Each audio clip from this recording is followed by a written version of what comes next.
Merci beaucoup. Donc nous étions en direct de Paris où on a parlé de la francophonie qui s'avère aussi être un accélérateur de business. Mais il n'y a pas que ça. Expliquez-nous un peu, Loïc. Justement, pour en parler, on accueille Laurent Gosse. Vous êtes l'ambassadeur du numérique des Pyrénées-Orientales, aussi le vice-président de PMM. Et bien sûr, l'agglomération qui représente 36 communes avec son président ici que l'on accueille, Robert Villa. Bonjour à vous. Bonjour. Ce premier débat, on l'ouvre. La transition, l'Occitanie, un territoire numérique. Alors, c'est la question. Sommes-nous à présent aujourd'hui un territoire numérique ?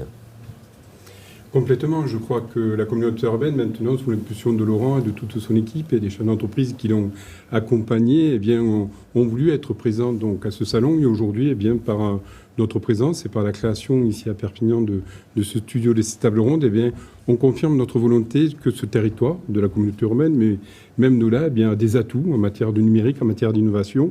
Et c'est tout naturellement que les élus se sont positionnés pour qu'on soit encore présent aujourd'hui pour défendre l'intérêt de nos startups locales et de tous ceux qui investissent et qui croient dans cette orientation. Laurent Gosse, vous disiez tout à l'heure qu'il va falloir dynamiser le tissu local, avec dynamiser ces startups, les aider. D'accord, mais comment ?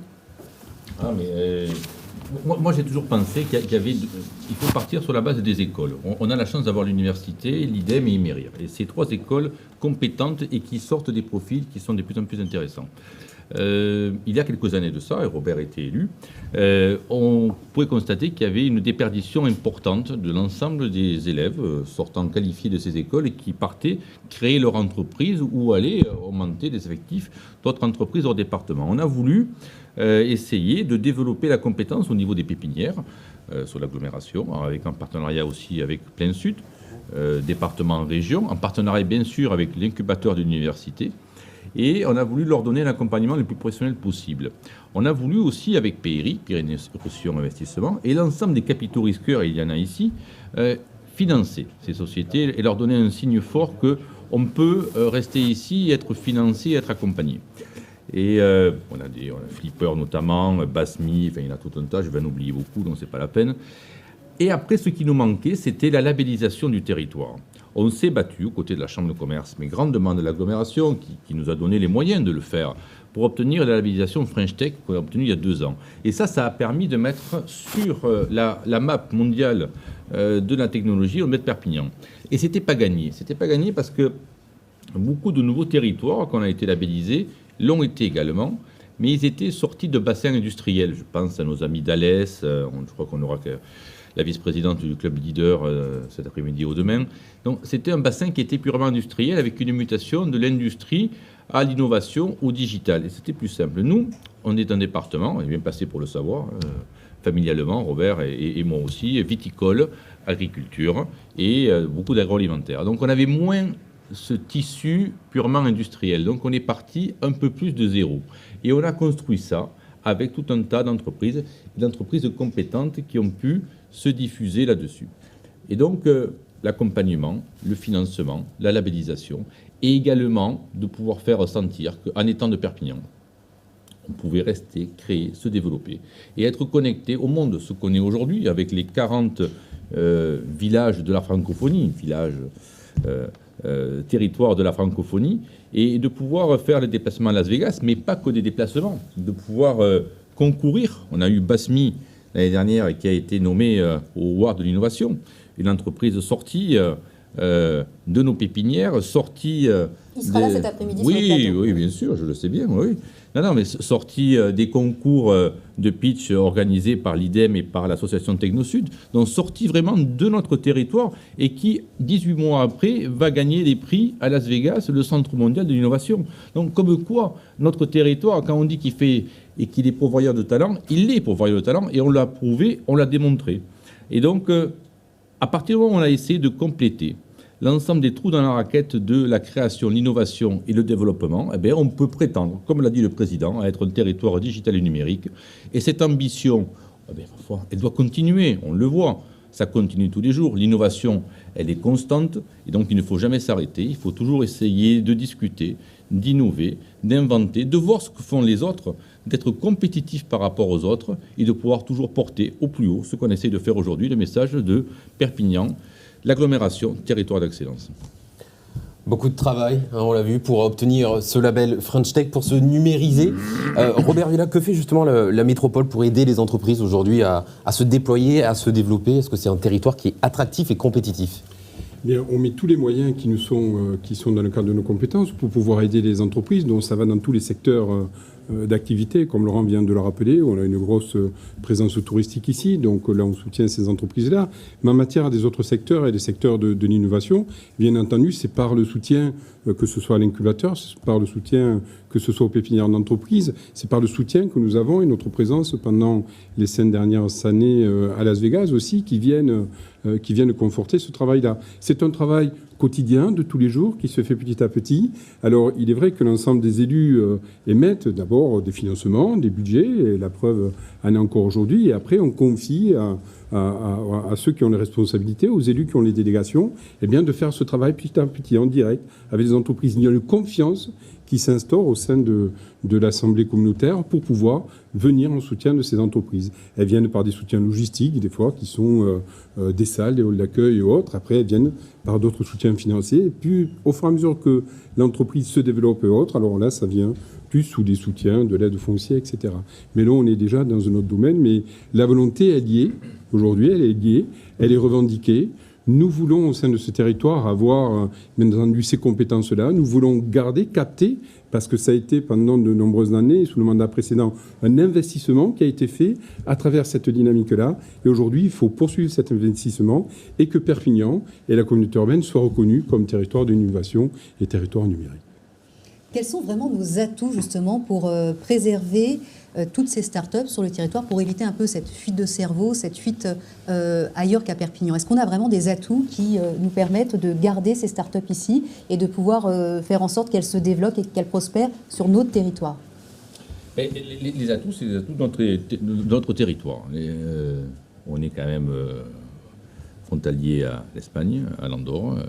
On a une façade méditerranéenne qui est des plus attrayantes et on a un climat qui est des plus excellents au point de vue français. Et donc, on a de quoi intéresser. On a, alors, je le souhaite, sortir rapidement de cette épidémie du coronavirus, mais à tout mal, on peut en sortir en bien. Il y a aussi l'envie de beaucoup d'entreprises, de beaucoup de salariés, de beaucoup de chefs d'entreprise, de pouvoir sortir des grosses agglomérations et de pouvoir travailler de façon dans des territoires connectés, comme le nôtre. On peut tirer notre carte du jeu en étant entre Barcelone, Montpellier et Toulouse. On est au centre. Mais on est au centre. Vous voyez, aujourd'hui, l'ensemble de l'événement qui se fait d'un point de vue région, il se fait à Perpignan. On a beaucoup, il y en aura aussi qui vont en nommer, Mid-Deal, notamment, qui est basé à Rivesaltes et à Barcelone. Et on en a de plus en plus. Et je pense que on a un réservoir et qu'il faudra sans doute dans l'avenir encore plus développer d'étudiants, de savoir-faire qui est présent sur notre département et avec sans doute une volatilité beaucoup moins forte que dans d'autres territoires. Donc on peut conserver, fédérer, améliorer l'ensemble des équipes et travailler. Je pense que l'avenir, les années 2020-2040, ce seront les années de la province, ce seront les années du territoire. Et à ce niveau, Perpignan, ça fait quelques années qu'on investit et je pense que la ligne qui est donnée aujourd'hui par le président, c'est de continuer cet investissement, de ne pas s'arrêter, d'accélérer même cette démarche. Et je pense que pour le bien-être de notre département, c'est la bonne solution, c'est la bonne voie. Vous l'avez gentiment abordé. Est-ce qu'au final, ce Covid-19 a créé des opportunités pour faire progresser le numérique ou la tech ici dans notre agglomération? Bien, on l'a vu déjà au niveau de la vente des circuits courts et de nombreuses petites PME se sont mis, de par le fait du confinement ou des fermetures administratives, de proposer à travers le numérique, à travers des sites web ou à travers les réseaux sociaux, de la vente emportée ou autre. Donc effectivement, cette partie numérique va de plus en plus rentrer au fur et à mesure dans les entreprises, de manière à communiquer, et je pense qu'il en restera quelque chose. Ne serait-ce que lorsque, et on l'espère tous rapidement, nous allons revenir sur nos nos tables de restaurant, eh bien, avec nos outils de téléphone, eh bien, nous pourrons capter les cartes menus et ainsi il n'y aura plus de comptage. Je pense qu'il y a plein de petits sujets comme ça qui ont attrait à de nouvelles technologies qui vont rester. Et pour avant d'en arriver là, bien entendu, il y a toute la partie amont avec toute cette partie technique, tous ces développeurs, toutes ces entreprises qui préparent les jours de demain. Et donc tout ceci, eh bien, nous sommes nous aussi en amont pour soutenir tous ceux qui, dans l'avenir, vont nous aider donc à franchir cette solution numérique et à franchir ce cap-là. Alors, il est vrai qu'aujourd'hui, on est entre deux générations. Il y a un petit peu la mienne où, voilà, on a connu un petit peu ça avant. Et puis, il y a les jeunes générations qui, elles, vont s'y mettre beaucoup plus directement. Mais il est vrai que ce confinement va certainement avoir un impact sur le comportement de l'ensemble de nous tous demain. Laurent Gauz, qu'est-ce qu'il y a de neuf depuis un an sur le territoire qui peut être présenté aujourd'hui au CES ?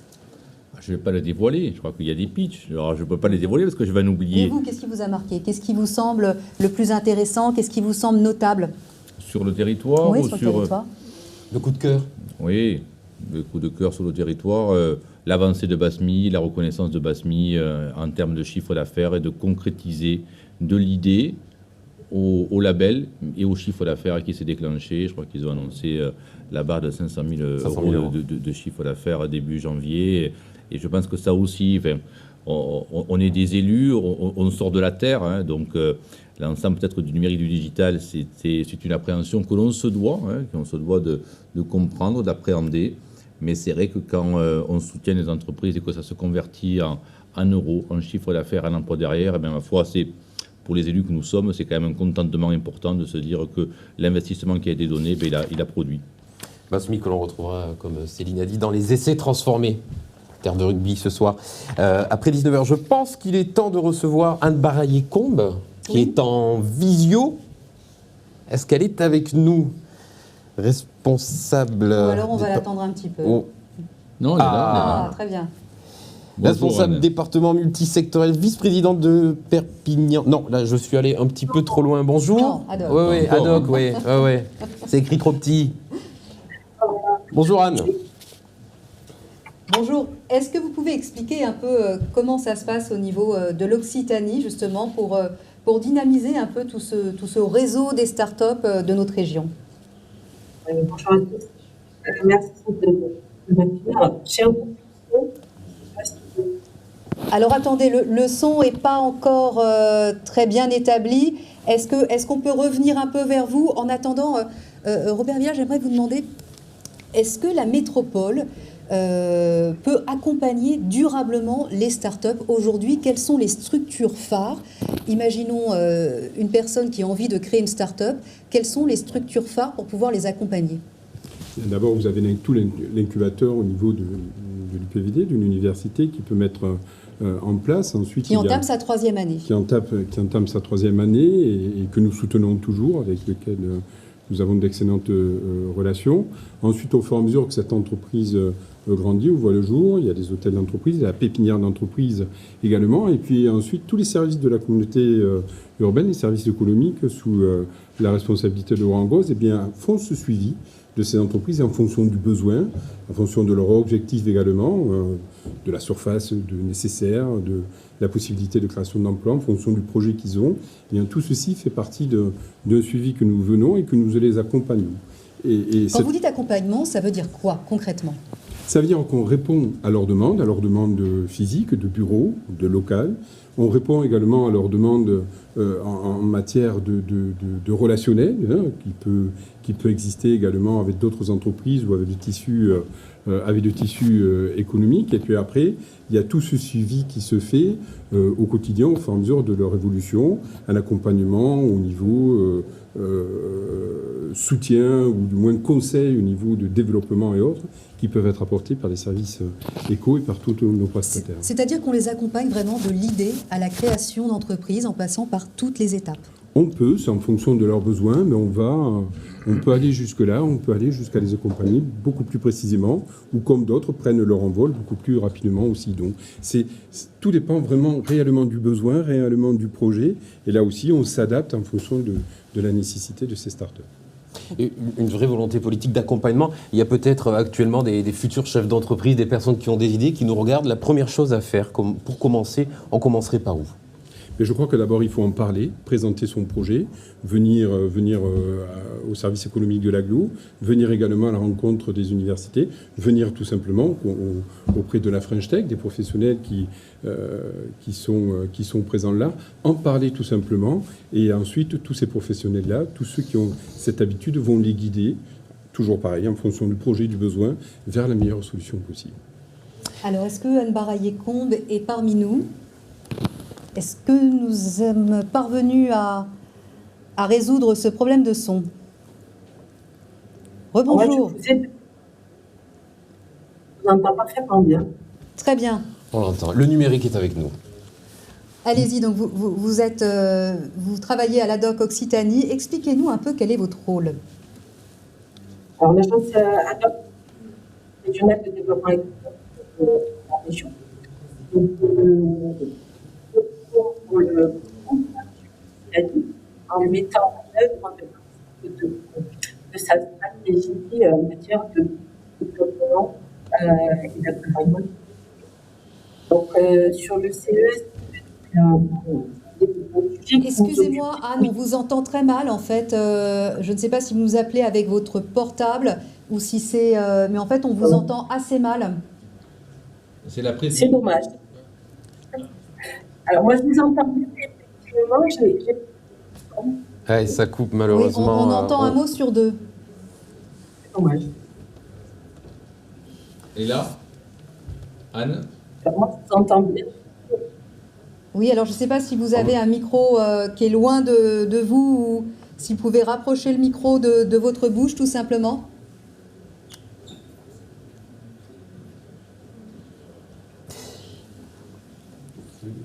Laurent, pouvez-vous nous expliquer un peu quel est le rôle d'ADOC Occitanie? Est-ce que vous pouvez nous en parler un petit peu en attendant qu'on rejoigne Anne? Je peux en parler, après je ne veux pas préempter le point. Je suis sûre que vous savez. C'est la région, non, mais c'est l'agence de développement de la région. C'est vrai qu'on est ravis d'accueillir Anne Baraillé et ses équipes. On a toujours travaillé de concert avec la région sur l'ensemble des déplacements à l'étranger. En termes de logistique, en termes de visibilité, on fait partie de cette région. On a toujours été la couleur la plus importante de la région en termes numériques et d'accompagnement dans les multiples déplacements qu'on a pu faire. Et Anne Baraillé, en tant que ad hoc, comme l'a dit Robert Villa, accompagne, détecte et l'ensemble des entreprises. On parle de start-up aujourd'hui, d'entreprises au sens très large. On travaille bien sûr de concert entre la région et les équipes de PMM et les équipes de l'ADE également, et sur l'ensemble des détections en termes de foncier, en termes d'accompagnement divers et variés, sur le territoire de Perpignan, où on prend le relais, où on le fait chacun sa partie, toujours dans une bonne entente, dans une bonne répartition des rôles. Et c'est vrai qu'on est ravis toujours de travailler aux côtés de ADOC, qui a une vision, bien entendu, en termes régional, beaucoup plus large que nous, qui a des moyens également, c'est la région, beaucoup plus importante que nous, qui a une accession au fonds FEDER et au fonds structurant, sur lequel l'agglomération a pacté déjà depuis quelque temps un accompagnement en pourcentage sur l'ensemble de ce que fait la région. Donc les dossiers de Perpignan sont travaillés beaucoup par les équipes de PMM, apportés à la région. L'inverse est vrai aussi. Et le financement, il est apporté également, une partie région et une partie en fonction de l'intérêt du projet, par PMM, et ce qui nous a permis, au cours du dernier mandat, et je crois que ça continue depuis les 6 mois de ce nouveau mandat, à pouvoir développer à peu près 56 hectares de terrain économique, un développement fort des entreprises, une attractivité d'entreprises hors département intéressante, et avec un respect et un intérêt très fort, bien entendu, pour les entreprises de notre territoire, mais aussi, il faut rajouter des compétences, des actions nouvelles, des lignes de métiers nouveaux.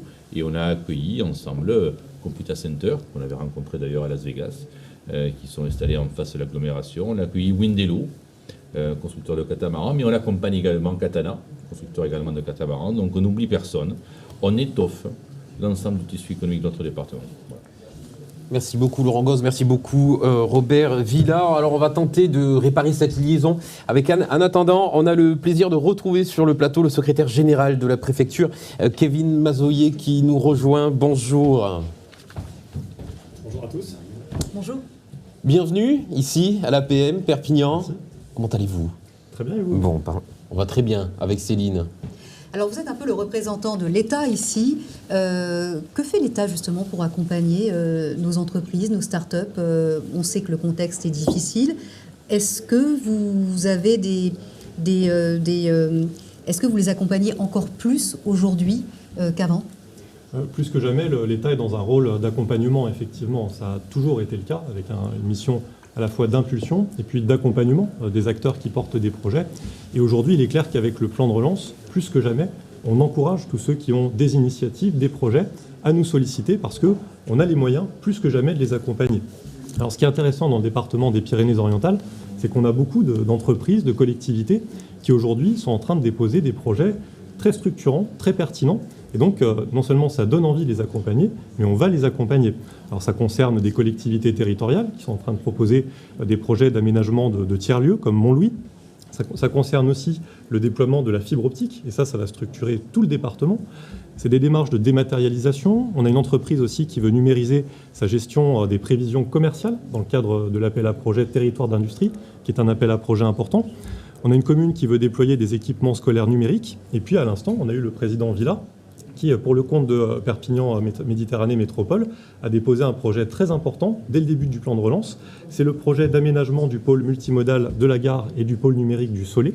Donc ça, c'est un projet qui est déjà financé dans le cadre du plan de relance. C'est-à-dire qu'on a reçu le projet en fin d'année dernière et sur la base de la décision de monsieur le préfet, on a proposé un financement au niveau national qui a été retenu.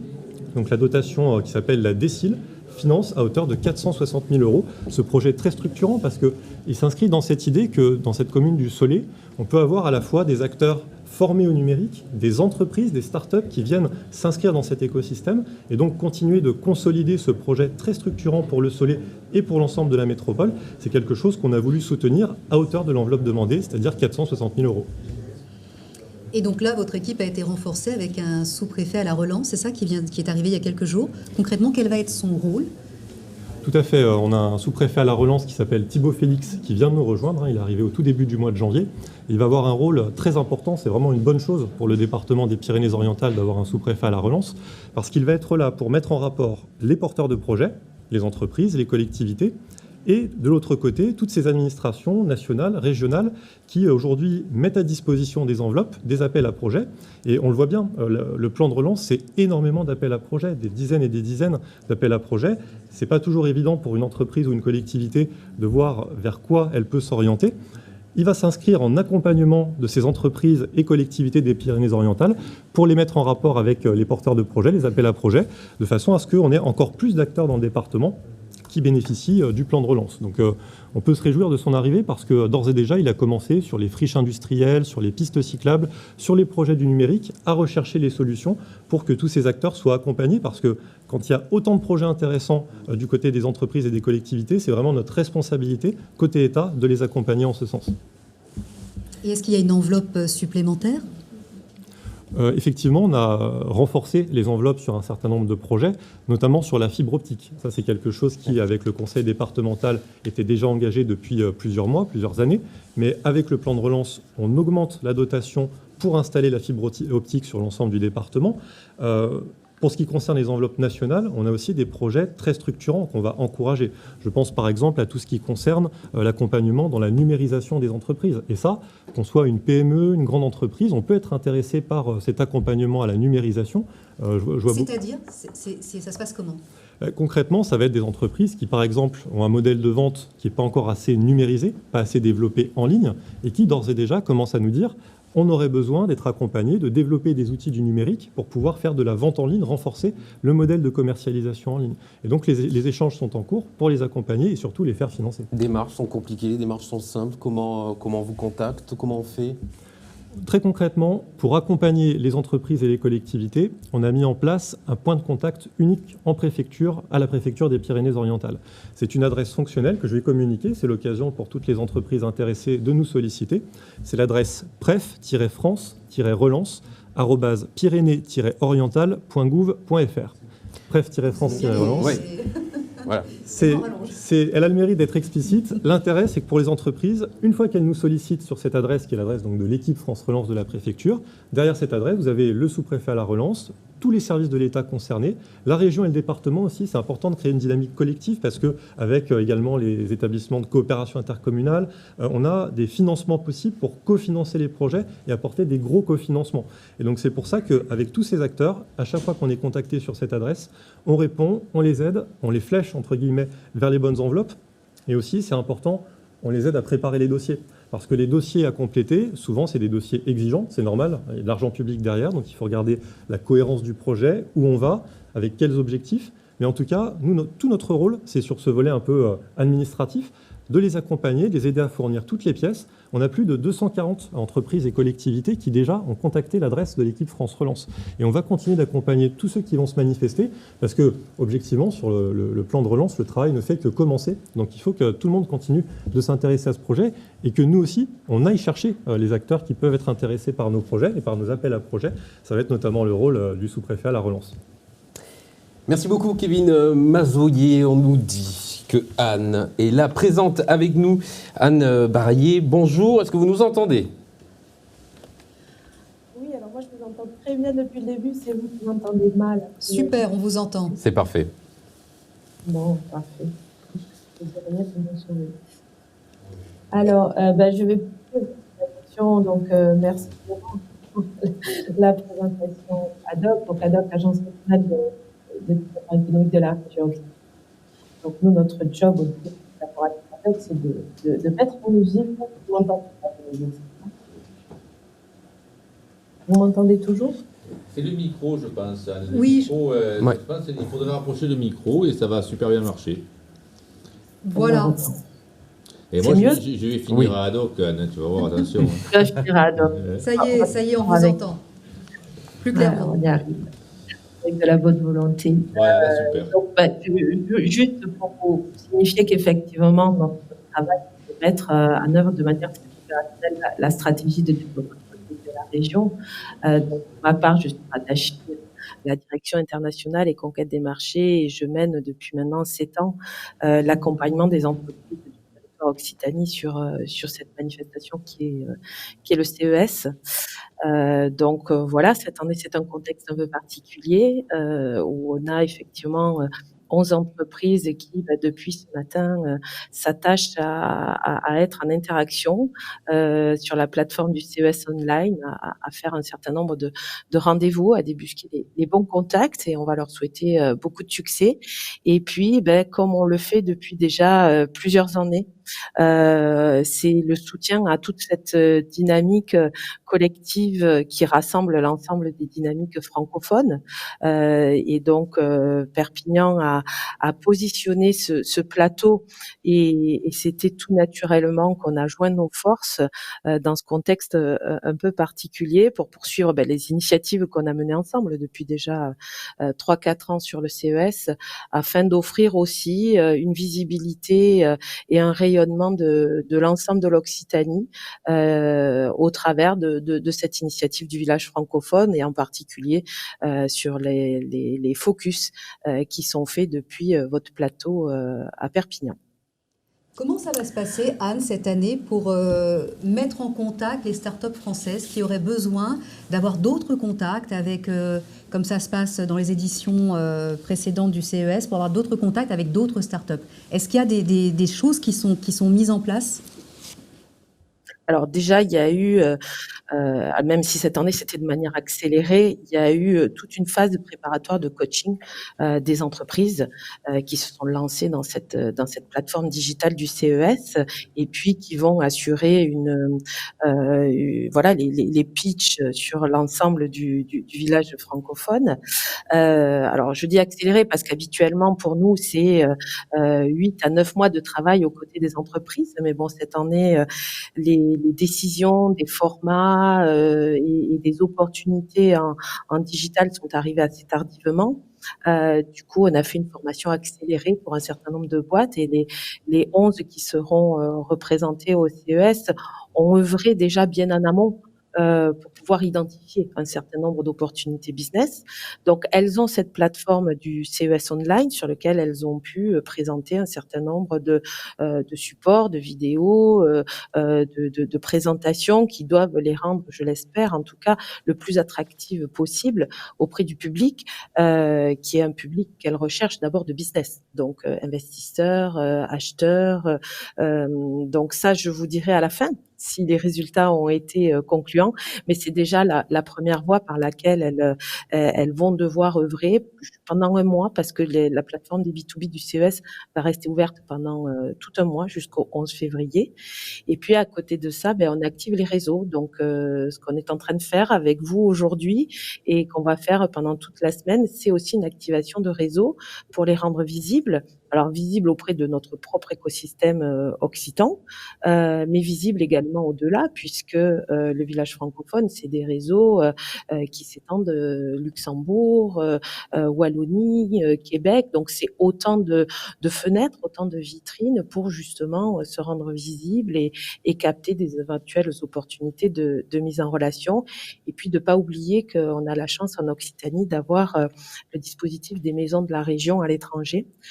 Et que à nos côtés, sur cette édition comme sur les 6 autres précédemment, on a nos collègues de la maison de la région de New York qui sont à pied d'œuvre et qui s'activent déjà depuis quelques temps à faire savoir qu'il y a 11 startups d'Occitanie qui seront accessibles via la plateforme du CES et puis beaucoup plus grâce à l'initiative de Perpignan, puisque c'est plus d'une vingtaine ensuite de sociétés catalanes qui sont aussi prêtes à les rencontrer via cette interface et ce plateau que vous animez aujourd'hui.